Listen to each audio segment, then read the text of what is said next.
The first thing they noticed wasn't the camp. It wasn't the barbed wire. It wasn't the watchtowers. It was the smell. A smell so wrong, so final, that hardened combat veterans stopped walking. And then they saw the train, 39 cattle cars, sitting silent on the tracks outside Dachau. And inside those cars was the moment the rules of war began to collapse. April 29th, 1945 was supposed to be another advance. Instead, it became the day American soldiers snapped the approach. It was a Sunday morning, gray sky, cold air. The U.S. 45th Infantry Division, the Thunderbirds, moved toward a large complex near Munich.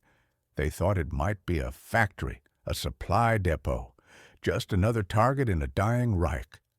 Germany was collapsing. Hitler was already underground in Berlin. The war was almost over, but Dachau was still standing, and the men approaching it had no idea what waited beyond the gates. They reached the railroad tracks first. A train sat there, motionless. No guards shouting. No passengers moving. Just silence. Then an American lieutenant climbed up and slid open one of the doors, and he screamed. Inside were bodies, thousands, men, women, children, starved, stacked, frozen into place like cargo. Some had been left alive long enough to die of thirst. Some had bite marks because the living had tried to eat the dead. The soldiers had fought in Italy. They had fought through France. They had seen friends blown apart. But they had never seen this. One 19-year-old from Oklahoma sat down in the snow and began to sob uncontrollably. Another soldier turned away and vomited. And then something changed. The grief curdled into rage, a cold, shaking rage. They looked up, past the train, toward the SS watchtowers in the distance, and in that moment, the Geneva Convention stopped feeling real. The liberators become something else. The men of the 45th Division were not executioners. They were farm boys, factory workers, students. They had been trained to take prisoners, to follow procedure, to remain professional. Before Dachau, they had a reputation for discipline, but Dachau broke discipline in an instant. Lieutenant Colonel Felix Sparks, the commander on the ground, tried to keep control. He shouted, "Keep moving! Don't look at the train!" But you couldn't not look. There were over 2,000 bodies, eyes open, skeleton faces staring through slats. Private John Lee later said, "We were so mad, we wanted to kill every German in the world." And ahead, beyond the tracks, the camp gates waited, the surrender that didn't work. Inside Dachau, the commandant had already fled.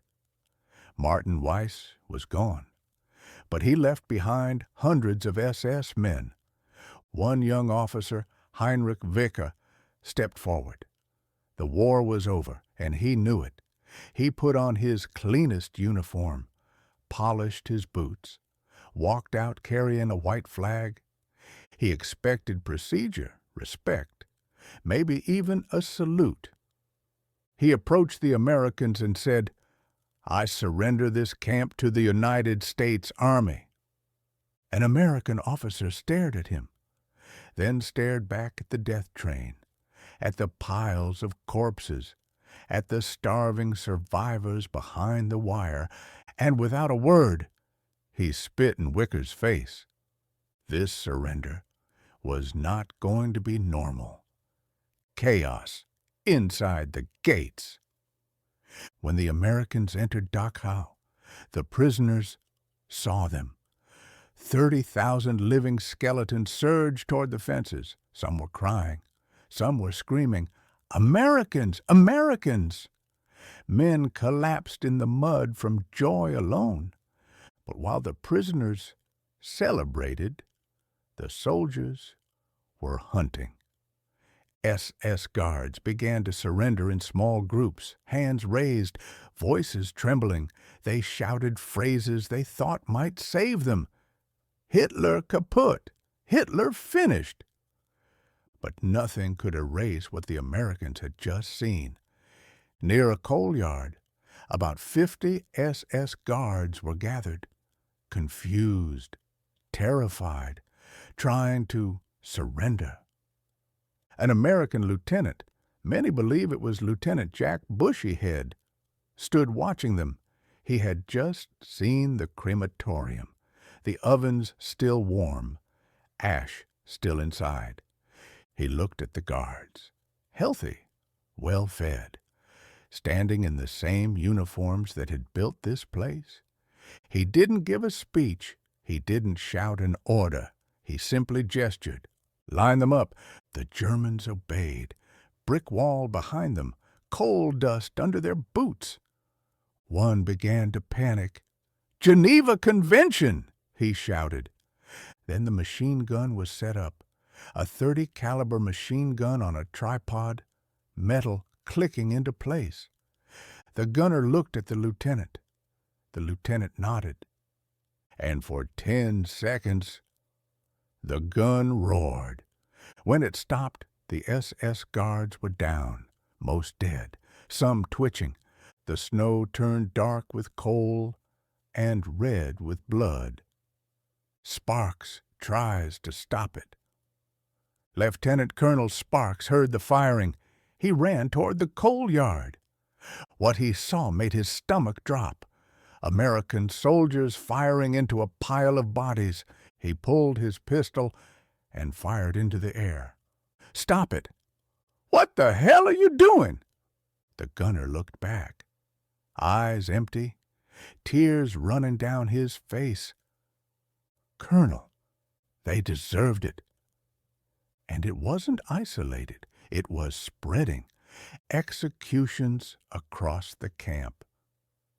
At Tower B, SS guards climbed down with hands raised. The Americans shot them off the ladder. Bodies fell into the moat. Then soldiers stepped to the edge and emptied magazines into the water. One GI later wrote, "It wasn't war. It was an execution, and I didn't feel a thing." After the boxcars, they weren't human anymore. But the Americans weren't the only ones killing. The prisoners wanted their turn. Weak men who could barely stand found SS guards hiding. They dragged them out. No rifles, just shovels, sticks, bare hands. American soldiers stood nearby, smoking cigarettes. An officer asked, "Should we stop them?" A sergeant replied, "No, let them finish." The guard was beaten to death, savage, primal, the victims becoming judges. For about 1 hour, Dachau became a lawless zone, the investigation. Eventually, Sparks restored order. He locked surviving Germans up, not to punish them, but to protect them from his own men. But the secret couldn't stay buried. Photos had been taken. American soldiers standing over executed SS guards. The coal yard. The bodies. Days later, an investigative team arrived. Lieutenant Colonel Joseph Whitaker led it. He interviewed witnesses, collected evidence, wrote a report. The conclusion was clear. American troops had violated international law. Court-martials were recommended. The report went up the chain of command and landed on one desk. General George S. Patton. Patton's decision. Patton read the report. Then he looked at the photographs. the executed SS guards, then the death train. Patton was known as a strict disciplinarian. He punished soldiers for dirty uniforms. But this was different. He called the SS the slime of the earth. He summoned the investigator, held up the report. "What is this garbage?" The officer said, "Sir, evidence of war crimes." Patton threw it down. "War crimes? You walk into a place like that, you see 2,000 dead bodies, and you expect my boys to follow the rule book? Hell no."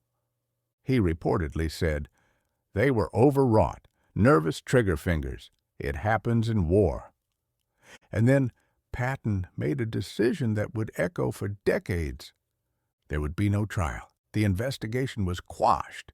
Some say the report was burned. Others say it was buried in classified archives. Either way, the message was the same. The SS got what they deserved. Eisenhower agreed. Morale mattered. The war was ending. No one wanted American liberators branded criminals. So the Dachau reprisals vanished into silence. The moral question that remains. Today, Dachau stands as a memorial to its victims. 30,000 prisoners, thousands murdered, thousands more reduced to ash. There is no memorial for the SS guards shot against the wall. They were buried in unmarked graves. History judged them as architects of hell. But the reprisals remain controversial. Neo-Nazis point and say, "Look, the Americans were just as bad." But historians respond, this was not genocide, not policy, not planned slaughter. It was something else, a human breaking point, the snap of the mind when confronted with industrial evil. The question is uncomfortable, and it refuses to disappear. When you walk into a place like Dachau, when you smell the train, when you see the bodies, can you remain a soldier, or do you become an avenger? The 45th Division made its choice, and Patton chose to protect them. One veteran said years later, "I know killing prisoners is wrong, but that day, in that place, it felt like the only right thing to do." This is one of the hardest questions in war. If you had seen the death train, would you have pulled the trigger? Be honest. Let me know in the comments. And if you want another story from the final days of the Third Reich, click the next video on screen. Thanks for watching.